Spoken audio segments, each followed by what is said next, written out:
the issues we're going to be talking about, so you know what your options are, what your flexibility is, and whatnot. I just got off a few minutes ago a call with one of the nation's largest nonprofits, a longtime client of mine, speaking about issues about their office reopenings and what they're going to do, and are they going to require vaccinations for people to come back to the office? They're having a board meeting in August that I'm actually going to be doing some board training for. Are they going to require their staff who are going to attend the board meeting to be vaccinated? Are they going to require that their board members be vaccinated as a precondition of attending? These are all kind of the issues that everyone's dealing with. And the announcement today from the CDC that vaccinated Americans are no longer required to wear masks indoors certainly changes the calculation as well, and I think is going to have an impact on decision making in this area. So, I will be talking about kind of the legal construct when it comes to both workplace reopenings, physical workplace reopenings, as well as meetings, events, conferences, things like that, and the various legal issues that come into play.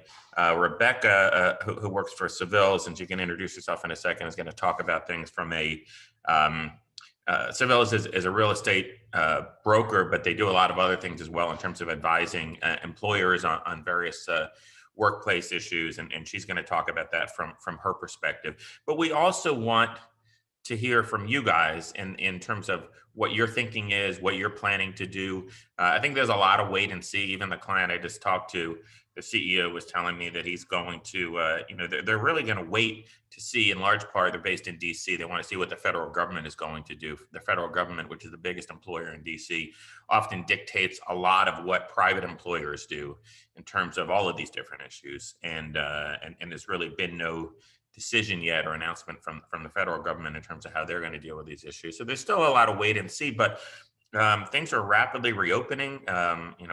We work with about 350 nonprofit organizations. Many of them are already planning in-person meetings and gatherings and planning on reopening their offices in the second half of this year. And so these are really front and center issues that you have to be thinking about now.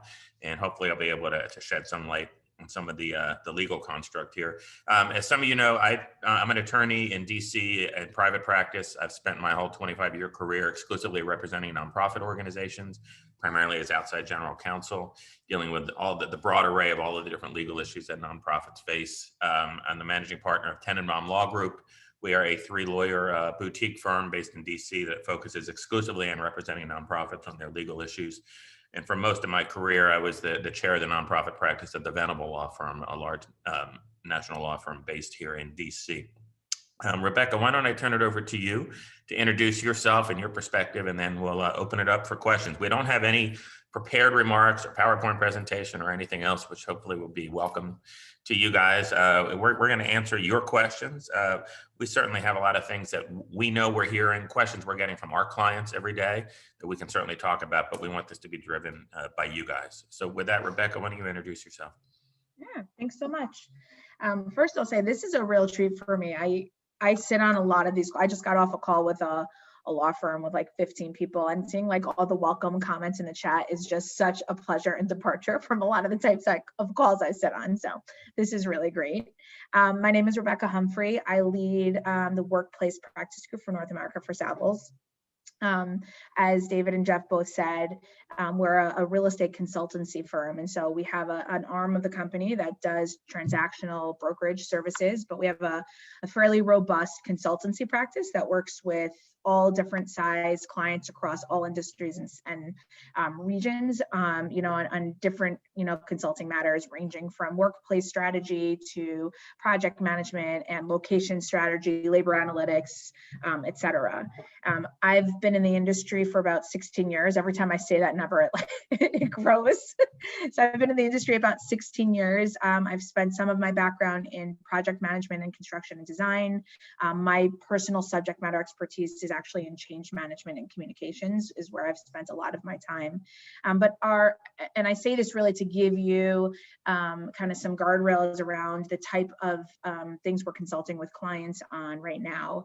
We do a lot of work in the nonprofit sector. My group specifically, we have a team in DC that does a ton of business with nonprofits, a lot of whom right now we're helping with their return to office planning. And so from a size perspective, we deal really with very large clients, so, 10,000 heads, 3 million square feet, to much, much, much smaller than that, 30 people in an office. But we advise on all ends of the spectrum within that return planning, on the workplace strategy, how people are going to work, where they're going to sit, the hybrid model, what tools and technology you're going to need, the change management approach. We do a lot of policy work, bringing in outside legal counsel to work with us as we think about the policy ramifications and operational considerations. So hopefully between Jeff and I think we can answer any of your questions today, but thank you really very much for having me. Thanks, Rebecca. And I've worked with Rebecca's colleague, Nicole Miller, who's a tenant side real estate broker that does a lot of work with nonprofit organizations. But this is actually the first time that Rebecca and I are speaking together. So with that, why don't we open it up to you guys to see what you guys want to hear about. Just start posing your questions to us, and we'll do everything we can to try to answer them. Who wants to get started? Well, I have a question. I'm usually an outlier, so I figure I'll ask first. I don't have the problem of wanting people to come back and them not wanting to. I have the opposite issue. So I've got a couple situations. I have one person who wants to attend like one of these rural funder bus tours in a couple of weeks, and we're not back in person yet. And I'm trying to explain that that would provide inconsistency. So what I'd like to know is what kind of downside does that present for us in terms of liability? And then my other issue is, and how can we mitigate it? My other issue is we have funders who organize, under our umbrella. And I asked you this last time, who kind of go rogue sometimes, and trying to keep them all from starting to meet in person until we're ready as an organization to host events. Again, is there any downside, like liability, if that happens and we don't know about it? And does this staffer traveling like muddy the waters because we aren't complying with any system policy? Great questions, Joanne. So first off, there's not really any legal concerns about starting your kind of reopening process gradually and not doing everything all at once. There's really no issue or problem there. In fact, that's what a lot of nonprofits are planning to do, kind of to start this gradually. So for instance, if you were to allow some staff to do some kind of work travel and others are not, I don't have any concerns about that. The real question is, and the question that I get all the time is, from a liability perspective, if you are requiring or permitting someone to come into the office and or to travel for work, and someone contracts the virus, when and how can your nonprofit organization be held liable for that? And the same thing goes, when it comes to not just for staff, but for attendees at your events. If you hold an in-person event and someone attends your event and they contract the virus, when and how can your nonprofit organization be held liable? So the short answer is, this is an area of law called negligence. It's a form of tort liability. Lawyers take torts in first-year law school, and the negligence is the most common form of tort liability. And what it basically means is that there's 5 elements to negligence. But basically what it means is that if you have a duty to a particular person, to an employee, to an attendee, which you generally do, you do owe a duty to, for instance, provide a reasonably safe, healthy workplace, conference, or event arrangements and things like that. You have a duty, but then the question is, did you or were you negligent in meeting the standard of care, the prevailing standard of care that exists at the time? That's really the threshold question. And that's really the only time that you're going to could be potentially held liable, is if you failed to meet the prevailing standard of care. So what is the standard of care? Well, first off, it's it's a legal standard, but you're never going to find it in one place. It's going to come from lots of different places. You always start by looking at what does the law mandate. So even right now, while things are rapidly changing, as we saw even today from the CDC announcement, there are very few federal mandates. There are some, like on airplanes and whatnot, but most of the mandates in terms of practices for workplaces, for conferences, things like that, they come from the state and local level. So you always start with the state and local laws, regulations, orders, things like that, to see what is mandated, right? In the last year, we had many state and local mandates that prohibited large gatherings, right? That mandated mask wearing indoors, that mandated social distancing, that mandated certain sanitation and ventilation requirements and things like that. And a lot of those still exist. They're rapidly changing, but you start by looking at those to see what is in place.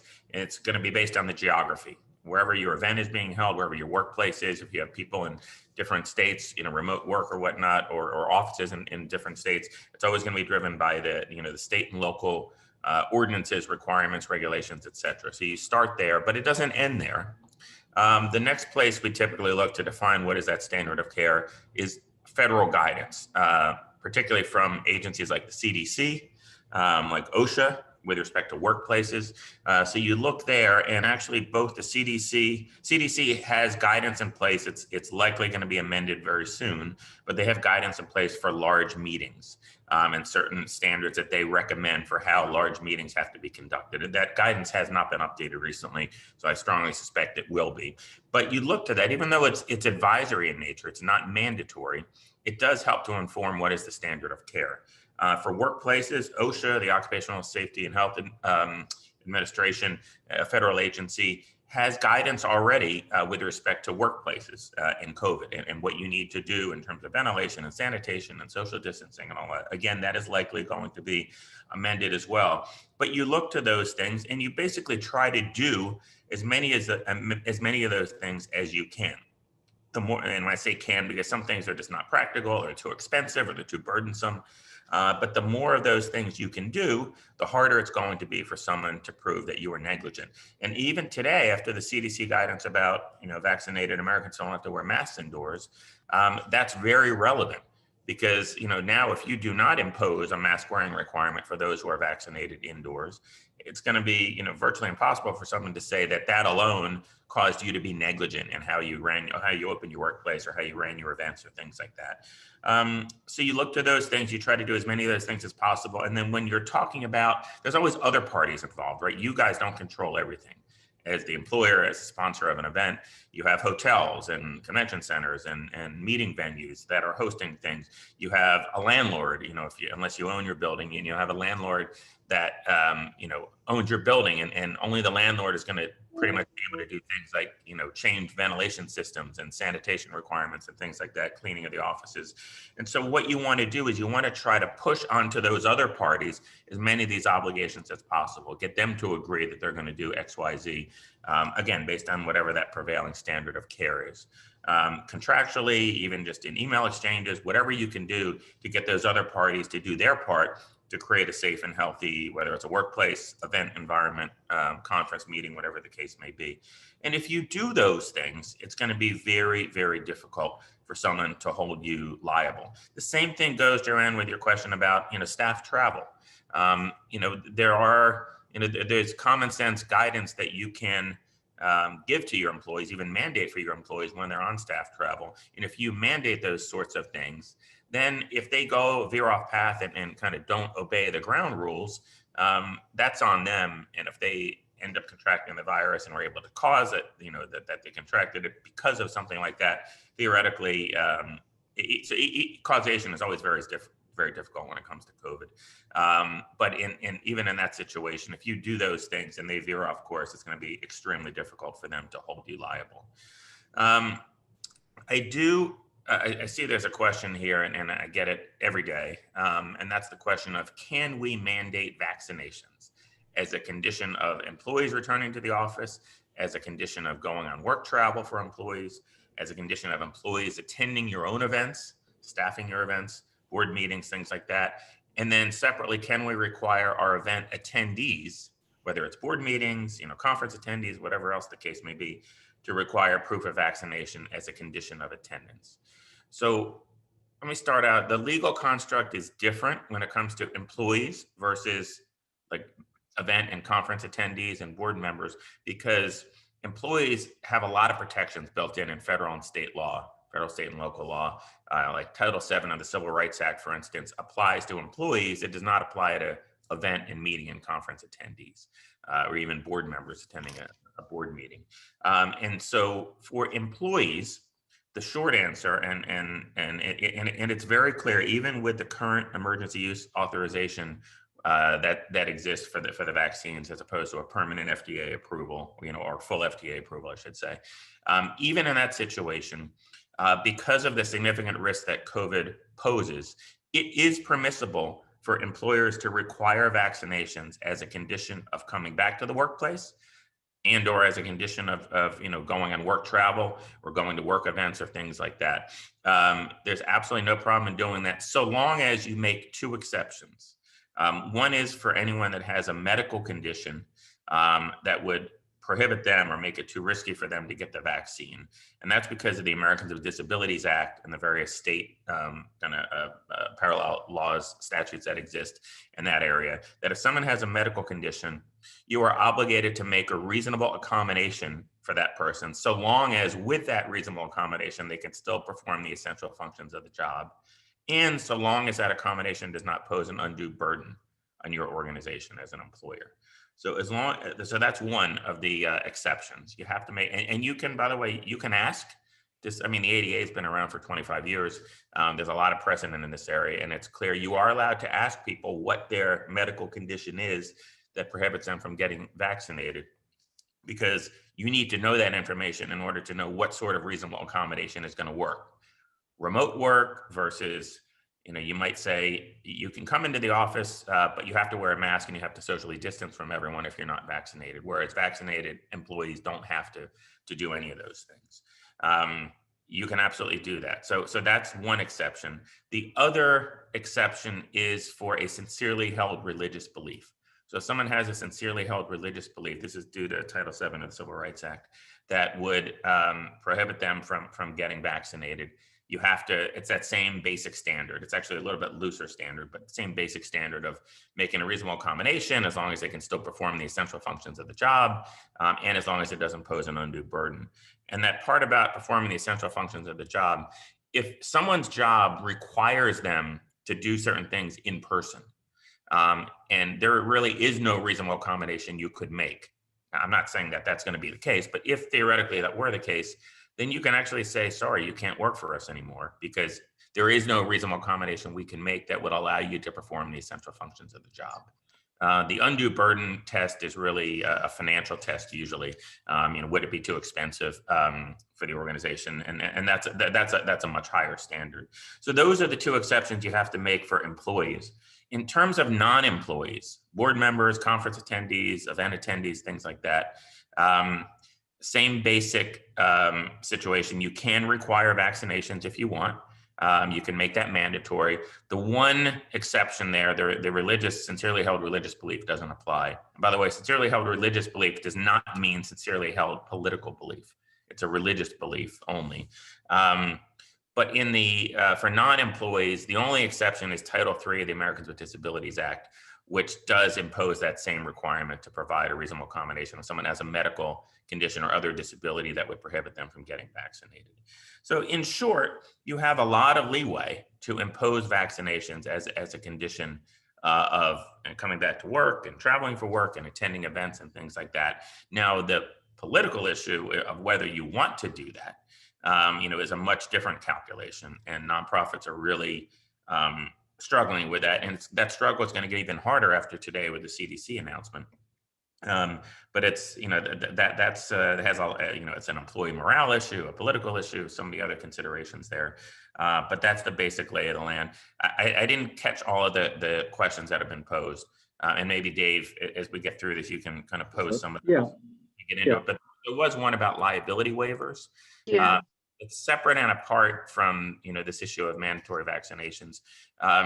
In short, you cannot require liability waivers for employees because all or virtually all the states under the workers' compensation statutes, they make it illegal for an employee to waive its rights to workers' compensation. And workers' compensation is the primary vehicle through which an employee claimed that they contracted the virus at the workplace or whatnot, it would have to go through. For meeting, event, conference attendees, it's absolutely fine. There's no problem doing so. I strongly recommend it. You know, a liability waiver meaning I attendee recognize that there's some risk I'm attending this event. I understand COVID's a dangerous virus, et cetera. If I contract the virus at your event, I agree to not hold the organization liable. That's absolutely fine. It's not an end-all be-all silver bullet. You know, liability waivers get tossed out by courts all the time for different reasons, but a lot of times they don't.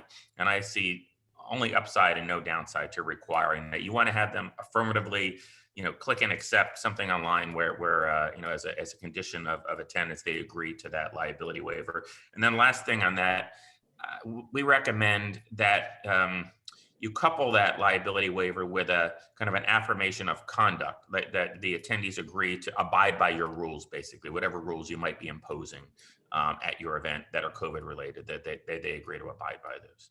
So long answer to a few questions, but hopefully that was helpful. And I'll just add in, because it's such a tricky question to get around some of the ways we're seeing people be non-committal to that right now are coming out with, communication or policies with things like, we strongly encourage or we strongly recommend you get vaccinations, or we strongly encourage you to come back to the office. Some of the places we're seeing, we're not seeing any clients say you're required to get vaccinated, plus you're required to be in 5 days a week. Instead, we're seeing things like, we're encouraging you to come back to the office. If you're going to come back, we require you to be vaccinated, but if you don't feel comfortable, you don't have to come back. We're seeing a lot of built-in flexibility because they don't want to necessarily come out right now with that mandate, so to speak, because it's a little bit of a tricky issue. I would say the other thing we're seeing a lot of time spent on, and with consulting with people like Jeff, is the way those exceptions get tracked. From an HR perspective and on the client end. So, rather than just having people, walking into your office or emailing their medical conditions and all of that happening between HIPAA, privacy protected class and things like that, we're seeing a lot of time spent on making sure that you have the right advice coming in as far as how you're, going to track those exceptions, and making sure that if there are going to be exceptions made for whatever reasons to a mandate or a policy put out, that you're consulting with outside counsel to make sure you're doing it in the correct manner. Yeah, let me address a few of the questions that were posed here. Someone asked about the applicability of the ADA. I believe the ADA applies to employers with 25 or more employees. However, like in DC where I'm at, there's a DC version of the ADA that applies to all employers. So you always have to look to the state equivalent. But you're right, the ADA typically only applies, I believe it only applies to 25 or more employees. Someone asked, under what conditions could you require people to come back to the office? We have a lot of people who use public transportation, and I could see some of them not wanting to come to the office. Bottom line is that if you want to mandate that people have to come back to the office when you reopen, with or without vaccinations, that's again a separate issue and a separate analysis. But if that is your policy, that your remote work policy, a lot of, as Rebecca well knows, a lot of employers are reevaluating the remote work policy because people got so used to and enjoyed working remotely that a lot of them are looking at changing their remote work policies permanently. But that doesn't mean allowing anyone to work from home anytime they want. A lot of employers, and I've talked to a lot of CEOs who just don't want to do that. They don't feel like they've gotten the most out of their employees over the last year. And they want to require them to be back in the office at least a certain portion of the time. And again, so long as you make those two exceptions that I talked about, for a medical condition or a sincerely held religious belief, yes, you can require them to come back. And if they choose not to, you can terminate them. Now, granted, I wouldn't recommend doing that until we're at a place where public transportation in your particular city, is fully back online and fully operational and things like that. And schools are fully open in terms of childcare issues and whatnot. I just from an potentially from a liability perspective, but more from an employee relations perspective, you really don't want to do that. But it's probably not going to be too long when all of that is back up and running. And then you absolutely can require that. And if someone doesn't fall into one of those two exceptions, and most employees don't, then you can say, we're going to have to let you go. That is absolutely permissible. On the transportation front, one of the things we've been doing recently, we're doing this in our own company. We just announced a date in July of coming back, and we have, I'm managing that for our company, and some people are happy and there are some people who are not, and they're not excited about it. They're fearful and frustrated and scared. And in our more urban areas regarding public transportation, one of the ideas we had was for one particular employee, we set up a system where we picked one day, like 2 weeks from now, 3 weeks from now, and we had them come in during non-peak times to see what their comfort level was with taking public transportation, not having them come in when there was a lot of people. And if they felt really uncomfortable during that, then we would kind of try and figure out what the best path forward is. We're trying, a lot of companies are trying to work where they can on a, not hand holding people, but kind of phasing and tiptoeing them back to that threshold of coming back. Exactly like Jeff said, you can ask your employees to come back whenever you want. It's all a matter of the employee reaction and perception, how that's going to impact morale, and what you're willing to have as far as trade-offs or pain points of getting to that point, essentially. From an employee psyche perspective, it's the two things we're advising clients on right now where it's becoming difficult for a lot of companies. One, it's not an easy thing to ask people to shift this protected mindset that they're in of guarding themselves and protecting themselves, and this ingrained behavior you've trained yourself on for the last year and a half, and then just expect from fill up a light switch and be okay with things. That's a really hard transition for a lot of people to make. If you're the decision maker, you've probably been sitting with the concept of people coming back for a while, so it's maybe not as big a jump for you, but for other people it is.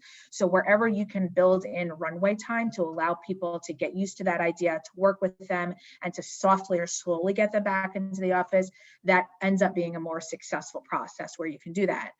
The other thing that we're seeing, or where we're trying to help build some communications, is inevitably we're going to come to a point, maybe it's sooner, maybe it's a year from now, I don't know when it will be, but we're going to come to a point where we treat COVID like we treat the flu.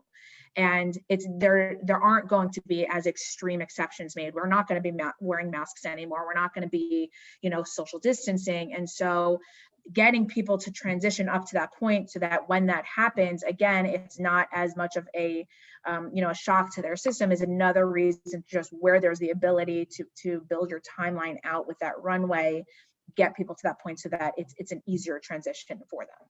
That's a great comment, and I'm seeing that from a number of our clients. Let me respond to a few of these quick questions. First, thanks, Judy, for posting the information about the applicability of the ADA, which applies in the title that relates to employment applies to 15 or more employees. I was misremembering. And she also included information about the other kind of civil rights protections and the size of employers, a number of employees, the size of the employer to which those provisions apply. That's very helpful. Someone asked, can you give a real world example of a sincerely held religious belief that would pass muster to allow someone to refuse to come back to work in this case? So remember that what I was talking about was the vaccination requirement, that if someone has a sincerely held religious belief that does not permit them to be vaccinated, the EEOC has said that is something that is valid and you have to honor that. That does not necessarily relate to a requirement to come back to the office. So if you don't have a mandatory vaccination requirement, but you tell you say to everyone, we're reopened for business, as after Labor Day, whatever the date is. And, if you want to keep working here, you have to come back into the office. If someone has a sincerely held religious belief that says, well, I'm not allowed to get vaccinated under my religion, that is not going to come into play in that decision, because you're not requiring vaccinations. That's a choice that they are making. I just had a conversation with with an employment lawyer this week about this. And you are absolutely permitted to say, if you don't come back to the office, then you don't have a job. Again, Rebecca's giving great advice about easing employees into to these situations, but completely permissible.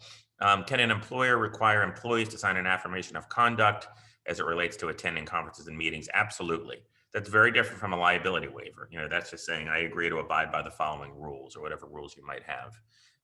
There's absolutely no issue or problem there. I know, Kyle, you had a question about misalignment of state and federal laws. Do you want to ask it? I've lost it now. Yeah, just quickly, thanks, David.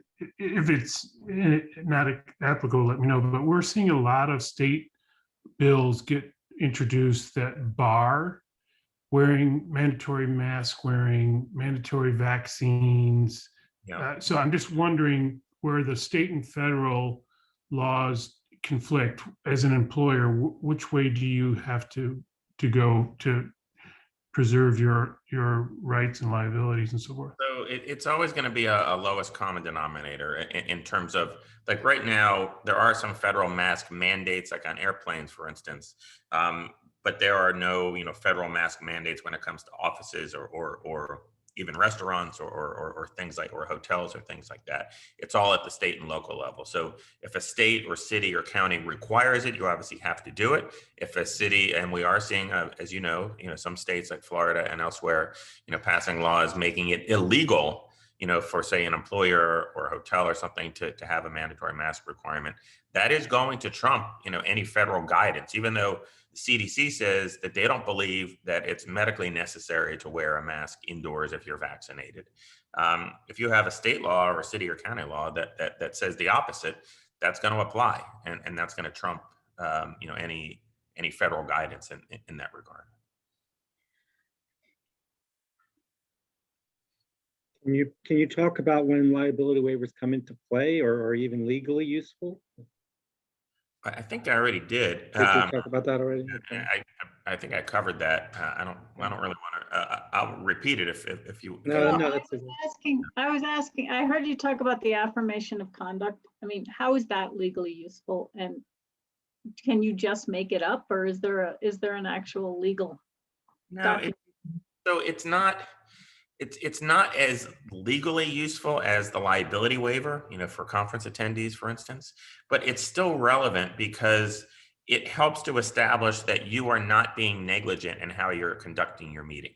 If you are requiring, attendees, whether it's to require them to be vaccinated, requiring them to wear a mask, or requiring them or prohibiting them from going off site to, risky, dangerous situations, loud, crowded, or, packed, crowded bars at night or things like that. It's just more evidence to show that you are not being negligent in how you operated that meeting. So it does help legally. It also helps to remind people that you have certain rules and you're going to expect people to abide by those. Of course, you also need to make sure, like Kyle just said, that those rules are consistent with whatever applicable, state and local laws and regulations might be in place. Yeah, and I just, because of a lot of the things or questions here, I want to just, I guess, from my vantage point of, I speak with a lot of different companies all over the country, industries and spectrum. First and foremost, this is a hard question for all of them. Like, regardless of the resources a company has, regardless of the size of them, this is an incredibly challenging time and path for, specifically, I think, for decision makers, CEOs, key business leaders to make.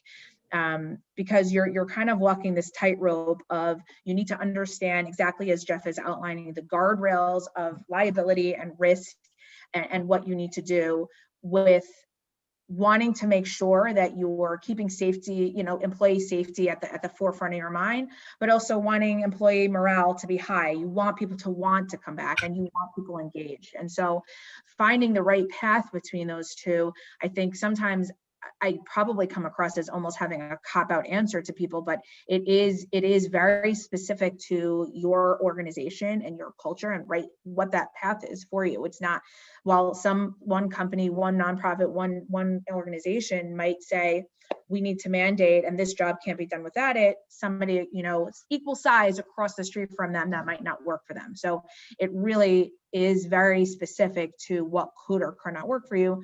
It's important to just understand, as Jeff has outlined, what the guardrails around that are, and then trying to figure out what that path forward is. Yeah, I mean, I was talking to a client yesterday and they were telling me that they're actually getting a lot of pressure from a lot of their staff to mandate vaccinations. That they want, they want to be able to come back and feel safe in the office, and they are putting pressure on the CEO and the HR folks to mandate vaccination. So that's going to be an interesting. I just had a meeting on Tuesday. I met with all the admins in our company and our operations group. So I'm going to say it was about 100 plus people. And that was probably the prevailing sentiment, was asking how we're going to protect the people who do want to come back to require vaccinations. And what if it's a state where people aren't wearing masks and it's not mandated, but we want to have masks to feel comfortable. Yeah, Rebecca, so I know you're going to have some insight into this. So in terms of, and there was a question about this as well, in terms of kind of remote work policies generally, kind of post-COVID, are you starting to see any trends yet, particularly in the nonprofit space? We know that I've seen it and heard it a lot, that a lot of employees are asking for more flexible remote work. I mean, some people are asking if they can just remote work completely. Some want to have a little more flexibility. As we all know, there are lots of, most of us, even my own law firm, we've made it work over the last year, but there are a lot of implications, costs, legal issues that come into play because wherever the employee is principally located, that triggers those states' laws, everything from unemployment compensation, to applicable employment laws, to insurance issues, to tax issues, business licenses, other things like that. And especially if you're a national organization or you have employees all over the place in different states, it can be a pretty big burden. And plus, a lot of employers, a lot of senior management don't want to, they made it work over the last year, but they don't want necessarily to have this completely remote workforce. And so what sort of trends? I know someone asked about best practices. I'm guessing it's way too soon to start to draw best practices out when it comes to that. But give us a sense as to what you're seeing and advising your clients on. Excellent question. I mean, so first I'll say it's a really complicated question. I think people throw out the term hybrid workforce or remote work like as a very generalized term, but there is a lot of intricacy and nuance to how the mechanism and the construct of how that actually gets built out and then supported and sustained in an organization. I would say I haven't seen really anybody we're working with. I've seen no one go to either opposite extreme. I've had no one say like everyone is 100% remote. And I've had no one say everyone is 100% 5 days in the office. I would say pretty much everyone we're working with and that we speak with is somewhere in the between in that kind of, and there's some people on this end of the spectrum where it's more in the office with some flexibility and some on the opposite end.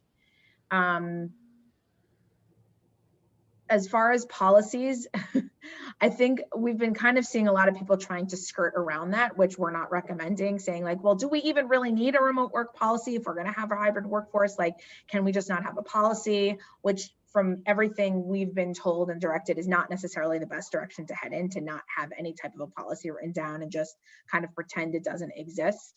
What we're seeing as far as the different strategies people are taking on for remote work or that hybrid workforce, we're seeing a couple of different approaches, and this really depends on your organization and what kind of the right fit for you is. We're seeing some approach it from a kind of a group or department or team perspective, where they're saying this team can be a remote team forever. This team is a team that needs some time in the office, some time at home, but this team really needs to be in the office to be functional. And they're kind of doing it on a department or group or based on functionality. typically you're speaking with the head of that group to really make sure that's the right fit for them. Sometimes some organizations will take it another step and they're surveying the actual employees themselves to hear what the employee feedback is on that. But that's one way we're seeing organizations tackle it.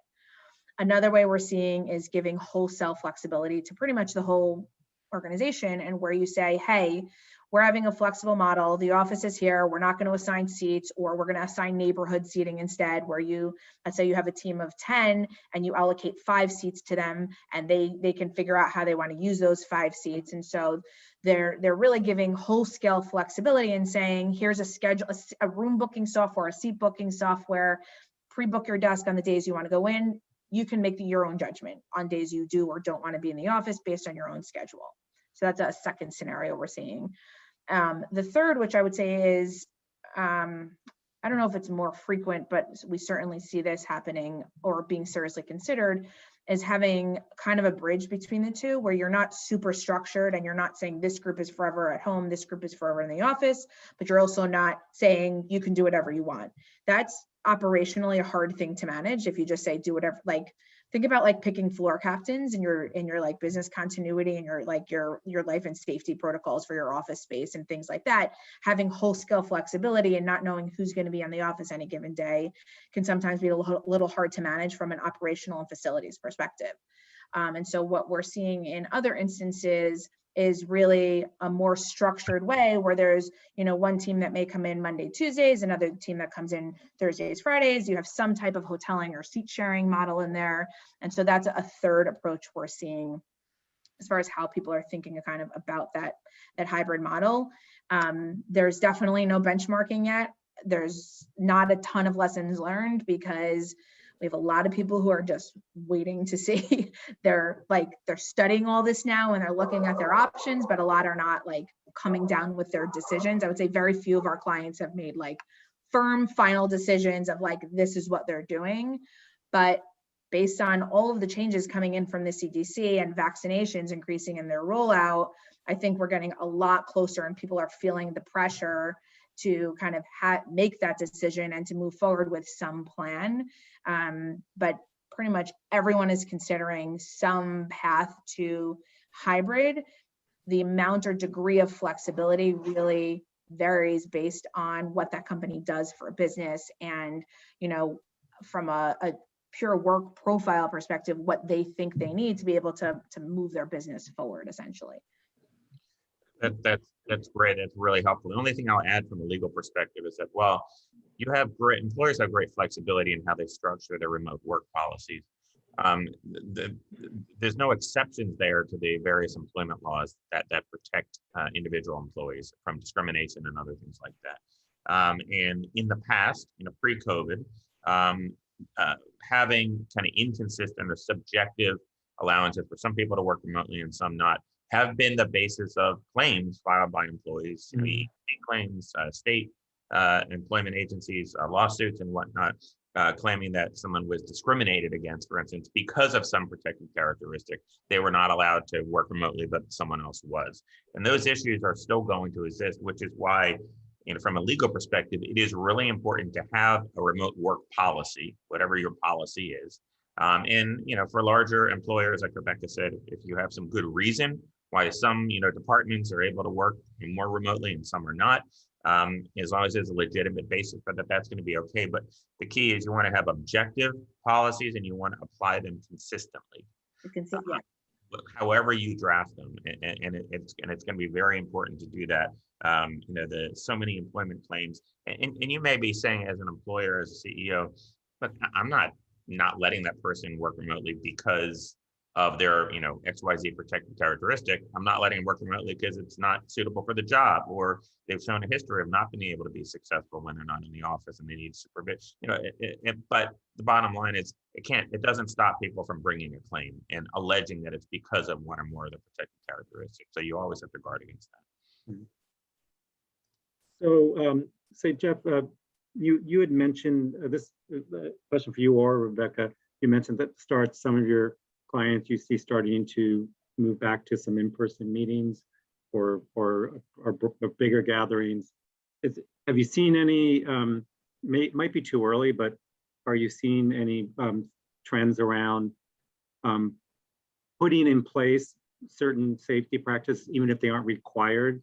Or like, are they thinking about we're still going to make people social distance or wear masks, or is it too soon to make them comfortable coming, even if they don't have to do that?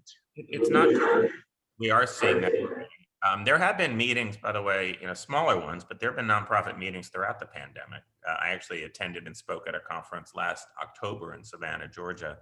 And the organization did a terrific job with all the COVID protocols, and no one got sick, and it was a really successful conference with all of the things that we're all very familiar with right now. I think the biggest question going forward and the biggest variable is going to be whether you mandate vaccinations as a precondition of attending the events.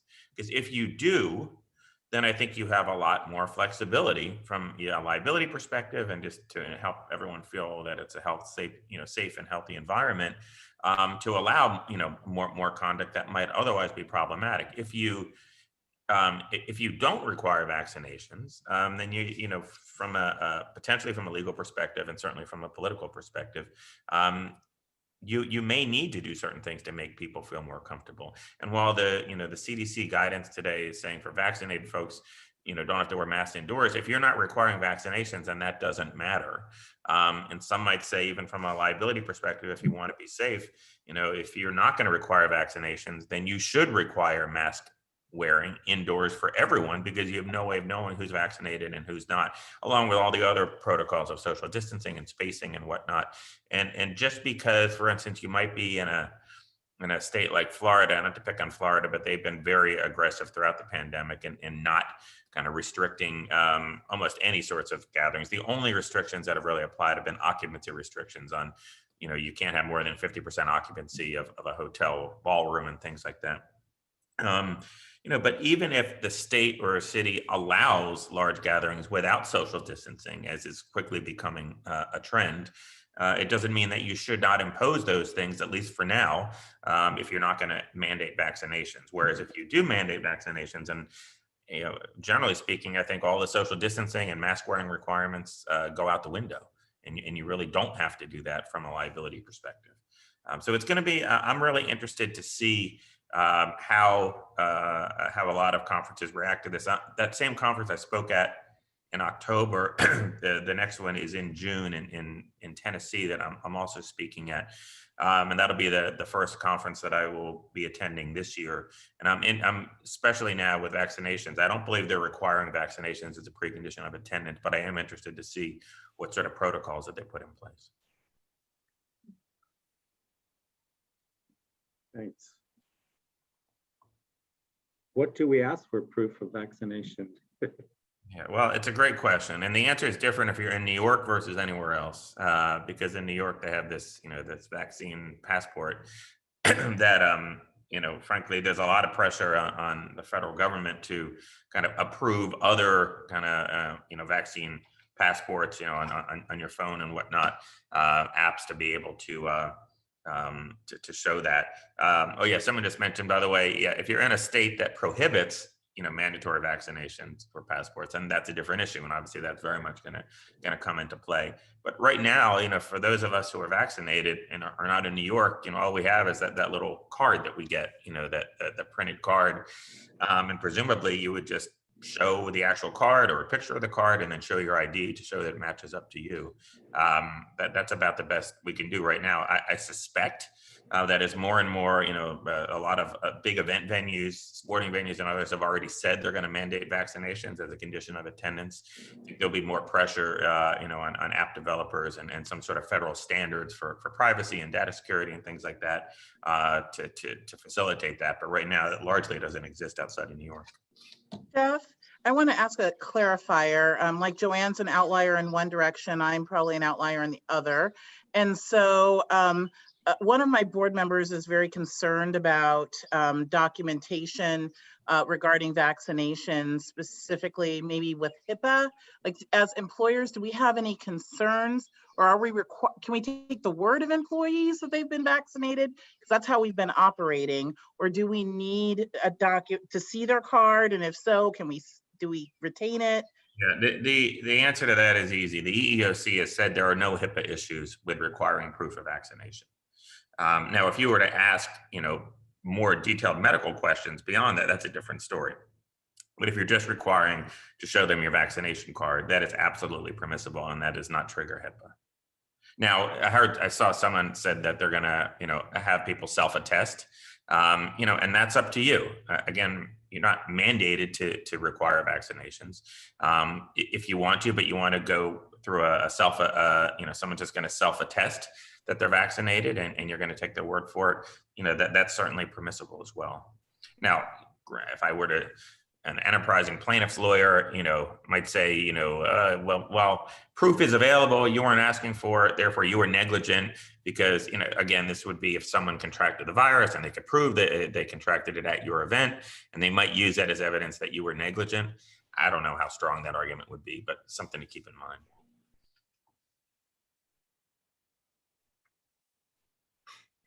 Probably the last question, someone asked, have you seen any clients be concerned about people being potentially stigmatized who choose not to be vaccinated for, I guess, whatever reason? Or is that? Rebecca, why don't I've been monopolizing the conversation. Do you want to take a stab?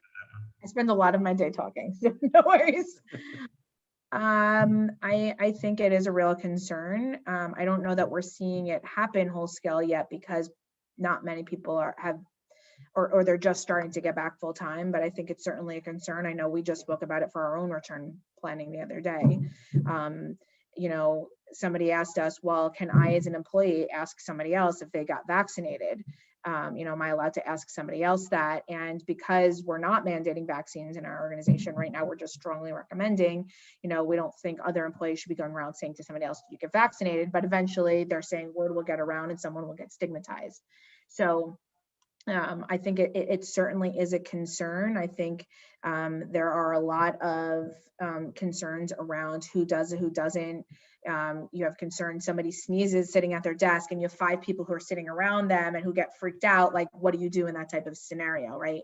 So working, I think, in conjunction with folks like Jeff to make sure from a legal perspective you're getting advised, but also making sure you have HR looped in and everybody who needs to be a key stakeholder decide how you want to move forward. I don't know that I have a great answer on what to do in those scenarios. I think we're all trying to figure that out right now and figure out what the best solution is. But certainly from a change management perspective, I think that is a friction point that we're anticipating happening and needing to figure out what the right path forward is.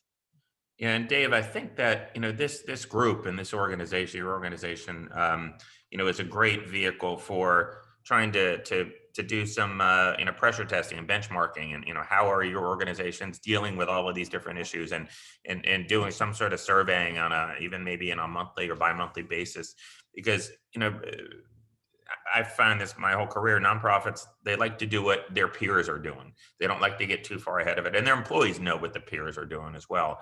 And so knowing how others are dealing with all of these tricky issues, you have a terrific group to be able to ask, in a confidential manner, and share aggregated results and whatnot with people. I think that's a great way for everyone to kind of move, kind of progress in a way that they feel comfortable doing. I saw someone comment that, maybe the federal government is moving faster than a lot of nonprofits. And yeah, that announcement today caught, I think, everyone by surprise. And it doesn't mean that, you have to go along with that. It doesn't mean that you can't require masks, again, unless you're in a state or something that prohibits some sort of mask mandate, or, or private organizations imposing a mask requirement. But anyway, I think it's a terrific group to be able to benchmark against your peers. Right, yes, it is a terrific group in general. And we will definitely, to answer some questions that were in the chat, the forum will definitely work to consolidate information on our website, provide a way for you to share examples of different things you're creating or doing, and we'll work the Step Up to be a vehicle for that, gathering of documents and information and links. And I'll work with Rebecca and Jeff too to gather things that they know are already out there, and happy to do some quick and dirty some surveying too of you all. We've done a little of that and happy to continue to do that too. So we can see what everyone else is doing. So that'll be coming too. And with that, can you all just join me in a virtual thank you to Rebecca and Jeff for this great informative time together.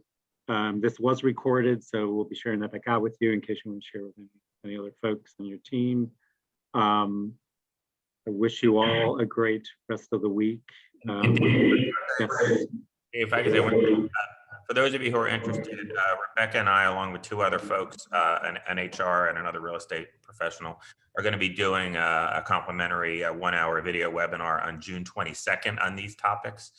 Some of the same issues we already talked about, but because we have other participants as well, we'll get into some other aspects of this as well. I'll send, once that's posted, it should be any day now, I'll send the link to Dave if you want to share it with you guys, but you might be interested in that. Thank you so much, Jeff. Absolutely, we'll share that. And just one final reminder, July 15th, our virtual CEO Summit. The link's on our website. Hope you'll sign up for that. And look forward to seeing you all online again soon. So take care, you all. Nice seeing you all today. Thank you. Bye-bye.